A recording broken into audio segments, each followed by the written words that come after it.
ಇವತ್ತಿನ ವಿಡಿಯೋದಲ್ಲಿ ತುಂಬ ಸಿಂಪಲಾಗಿ ಬೆಳಗಿನ ಇನ್ಸ್ಟೆಂಟ್ ದೋಸೆ ಯಾವ ರೀತಿ ಮಾಡ್ಕೊಳ್ಬೋದು, ಹಾಗೆ ಹೆಲ್ದಿ ದೋಸೆ ಕೂಡ ಹೌದು. ಇದನ್ನು ನೀವು ಖಾಲಿ ಗೋಧಿ ಹಿಟ್ಟಿನಲ್ಲೇ ಮಾಡಿ, ನಾನು ಸ್ವಲ್ಪ ಬೇರೆ ಬೇರೆ ಹಿಟ್ಟನ್ನು ಮಿಕ್ಸ್ ಮಾಡಿದ್ದೀನಿ. ಬನ್ನಿ ಇದನ್ನು ಹೇಗೆ ಮಾಡೋದು ಅಂತ ನೋಡೋಣ. ಫಸ್ಟಿಗೆ ಇಲ್ಲಿ 1 ಕಪ್ಪಷ್ಟು ಗೋಧಿ ಹಿಟ್ಟನ್ನು ಹಾಕ್ಕೊಳ್ಳಿ. ಫುಲ್ 1 ಕಪ್ ಇದ್ದರೆ 1 ಕಪ್ ಹಾಕ್ಕೊಳ್ಳಿ. ನಾನಿಲ್ಲಿ ಸ್ವಲ್ಪ ಗೋಧಿ ಹಿಟ್ಟು ಇರೋದ್ರಿಂದಾಗಿ ಅಕ್ಕಿ ಹಿಟ್ಟು ಹಾಕ್ಕೊಂಡಿದ್ದೀನಿ, ಸ್ವಲ್ಪ ಮೈದಾ ಹಾಕ್ಕೊಂಡಿದ್ದೀನಿ. ಯಾವ ಕಪ್ಪಲ್ಲಿ ನೀವು ಕರೆಕ್ಟಾಗಿ 1 ಕಪ್ ತೊಗೊಂಡಿದ್ರೆ ಅದರಲ್ಲೇ 1 ಕಪ್ ಕರೆಕ್ಟಾಗಿ ತೆಗೆದುಕೊಳ್ಳಿ.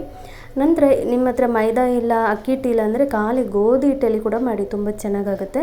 ಇವಾಗ ಇದನ್ನು ನೀರು ಹಾಕಿ ಚೆನ್ನಾಗಿ ಮಿಕ್ಸ್ ಮಾಡಿಕೊಳ್ಳಿ.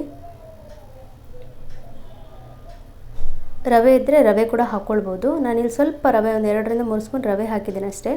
ಸ್ವಲ್ಪ ದಪ್ಪ ಇದ್ದ ಕಾರಣಕ್ಕೆ ಮತ್ತೆ ಇದಕ್ಕೆ ನೀರು ಹಾಕ್ಕೊಂಡಿದ್ದೀನಿ. ಈಗ ಇದು ಕರೆಕ್ಟಾಗಿದೆ. ಈಗ ನಾವು ಇದನ್ನೊಂದು 10 ನಿಮಿಷದ ಕಾಲ ಬಿಡೋಣ. ಈಗ ನಾನು ಚಟ್ನಿ ರೆಸಿಪಿಯನ್ನು ತೋರಿಸ್ತೀನಿ. ಬನ್ನಿ ಚಟ್ನಿ ಹೇಗೆ ಮಾಡೋದು ಅಂತ ನೋಡೋಣ. ಕಡಲೆಕಾಯಿ ಚಟ್ನಿ. ಫಸ್ಟಿಗೆ ಇಲ್ಲೊಂದು 2ರಿಂದ 3 ಸ್ಪೂನಷ್ಟು ಕಡಲೆ ಹಾಕ್ಕೊಂಡಿದ್ದೀನಿ. ಈ ಕಡಲೆನ ಸ್ವಲ್ಪ ಹುರ್ಕೊಳ್ಳಿ, ಹಸಿ ವಾಸನೆ ಹೋಗೋ ತನಕ. ನಂತರ ಇದಕ್ಕೆ ಸ್ವಲ್ಪ ಕೊಬ್ಬರಿ ಹಾಕ್ಕೊಳ್ತಾ ಇದ್ದೀನಿ. ಒಂದು 1/4 ಕಪ್ಪಷ್ಟು ಕೊಬ್ಬರಿನ ಹಾಕ್ಕೊಂಡಿದ್ದೀನಿ. ತೆಂಗಿನಕಾಯಿ ಇದ್ದರೆ ನೀವು ತೆಂಗಿನಕಾಯಿ ಹಾಕ್ಕೊಳ್ಬೋದು. ಇವಾಗ ಚೆನ್ನಾಗಿ ಹುರಿದಿದ್ದಾಗಿ ತಣ್ಣದಾದ ನಂತರ ಮಿಕ್ಸಿ ಜಾರಿಗೆ ಹಾಕ್ಕೊಂಡು, ನೀವು ಹಸಿರು ಮೆಣಸಿನಕಾಯಿ ಇದ್ದರೆ ಅದು ಕೂಡ ಹಾಕ್ಕೊಳ್ಬೋದು. ಇಲ್ಲಿ ನಾನು ಕೆಂಪು ಮೆಣಸು, ಒಂದು ಸ್ವಲ್ಪ ನೀರುಳ್ಳಿ, 1 ಬೆಳ್ಳುಳ್ಳಿ, ಸ್ವಲ್ಪ ಹುಳಿ ಹಾಕ್ಕೊಳ್ತಾ ಇದ್ದೀನಿ. ಇದು ಸ್ವಲ್ಪ ಹಳೆ ಹುಳಿ ಆಗಿರೋದ್ರಿಂದ ತುಂಬಾ ಹುಳಿ ಇರುತ್ತೆ. ರುಚಿಗೆ ತಕ್ಕಷ್ಟು ಉಪ್ಪನ್ನು ಹಾಕಿ ನೀರು ಹಾಕಿದ್ದನ್ನು ರುಬ್ಕೊಂಡು ತೆಗೆದುಕೊಂಡು ಬರ್ತೀನಿ. ನೋಡಿ, ಇವಾಗ ಇದು ರುಬ್ಕೊಂಡಿದ್ದೀನಿ ಚಟ್ನಿನ. ಇವಾಗ ಇದನ್ನೊಂದು ಬೌಲಿಗೆ ಟ್ರಾನ್ಸ್ಫರ್ ಮಾಡ್ಕೊಳ್ಳೋಣ.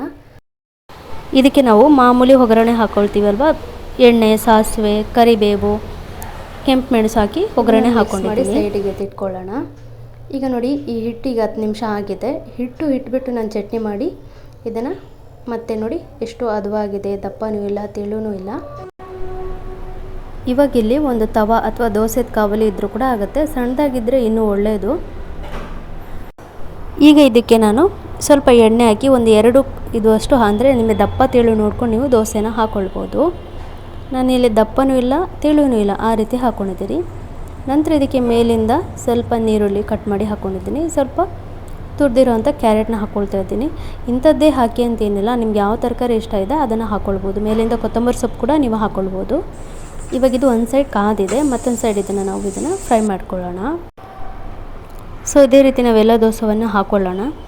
ಸೊ ಇದು ಇವತ್ತಿನ ಸಿಂಪಲ್ ರೆಸಿಪಿ, ಇನ್ಸ್ಟೆಂಟ್ ರೆಸಿಪಿ ಕೂಡ. ನೀವು ಇದನ್ನು ಹಿಟ್ಟು ಕಲಸಿ ದೋಸೆ ಮಾಡೋ ಅಷ್ಟರಲ್ಲಿ ಈ ಹಿಟ್ಟು ರೆಡಿಯಾಗಿರುತ್ತೆ.